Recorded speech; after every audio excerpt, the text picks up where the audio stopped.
সত্যি পাগলটা আমার বার্গার ফেলে দিছে। এই পাগল হয়ে গেছিস নাকি? কেন ফেলে দিলি বাচ্চার বার্গার? সাহেব, এতে না কিছু মেশানো ছিল। মেশানো আছে মানে? কি মেশানো আছে এতে যে তুই ফেলে দিলি? কি হয়েছে মা? দেখো না মা, এই লোকটা আমার বার্গারটা ফেলে দিছে। এই তোর লজ্জা করে না? তুই বাচ্চার বার্গার ফেলে দিস? সাহেব, এতে বিষ মেশানো ছিল। বিষ? কে এতে বিষ মিশাবে? সাহেব, আমি এসব কিছু জানি না, কিন্তু উনি আমার চোখের সামনে ইনজেকশন দিয়ে কি যেন মেশাচ্ছিল। আমি শিওর এটা বিষই হবে।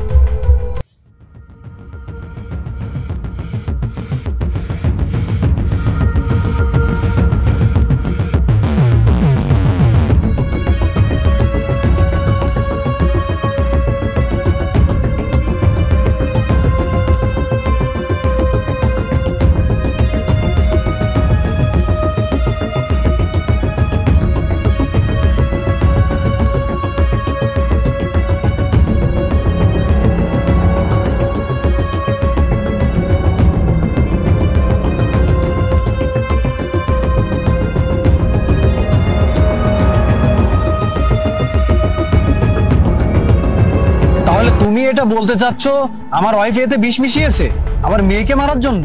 সাহেব, আমি এসব কিছু জানি না, কিন্তু উনি আমার চোখের সামনে ইনজেকশন দিয়ে কি যেন মেশাচ্ছিল। আমি শিওর ওটা বিষই হবে। এই নে খা এটা। সাহেব, এটা আপনি কি বলতেছেন? উনি আমার চোখের সামনে এটাতে যেন কি মিশিয়েছে, এটা খেলে যদি মারা যায়। প্রীতি, কেন করেছো এগুলো? সাকিব, তুমি পাগল নাকি? তুমি কার কথা শুনতেছো? আমি কেন করবো এসব? তাহলে এ কি মিথ্যা কথা বলছে? মিথ্যা কথা বলতেছে ও, আর আমি কিভাবে বিশ্বাস করব? ও সত্য কথা বলতেছে। আমি কিভাবে বিশ্বাস করব যে তুমি সত্য কথা বলতেছো? তাহলে তুমি বলো আমি কি করব? কি করলে বিশ্বাস হবে তোমার? এই নাও, এই বার্গারটি খাও।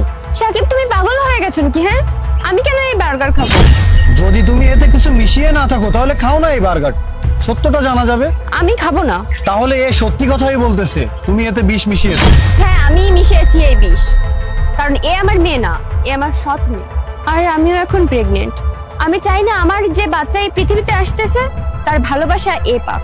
আর তুমি জানো, আমি যখন এই বাচ্চাকে দেখি তখন এর ভেতরে ওর মাকে দেখতে পাই। ঘৃণা করি আমি ওকে। তোমার চিন্তা ভাবনা যে এমন হবে আমি স্বপ্নেও কখনো ভাবতে পারিনি। আর যে বাচ্চা এখনো দুনিয়াতেই আসে নাই তার জন্য তুমি এর জান দিবে? আমি তোমাকে বিয়ে এই জন্যই করেছিলাম যাতে তুমি আমার আর আমার মেয়ের খেয়াল রাখো। ওর জান নেওয়ার জন্য তোমাকে বিয়ে করিনি। যা কিছুই হোক, আমি ওকে পছন্দ করি না তো করি না। তোমার ওকে যখন পছন্দ না, আচ্ছা ঠিক আছে, তাহলে যাও এখান থেকে। কি? তুমি এর জন্য আমাকে ছেড়ে দিচ্ছ?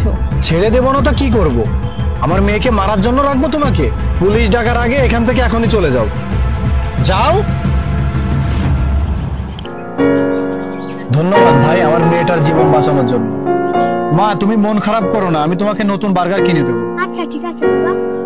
তুমিও চলো আমাদের সঙ্গে, আমরা একসঙ্গে বসে খাবার খাবো। ঠিক আছে সাহেব।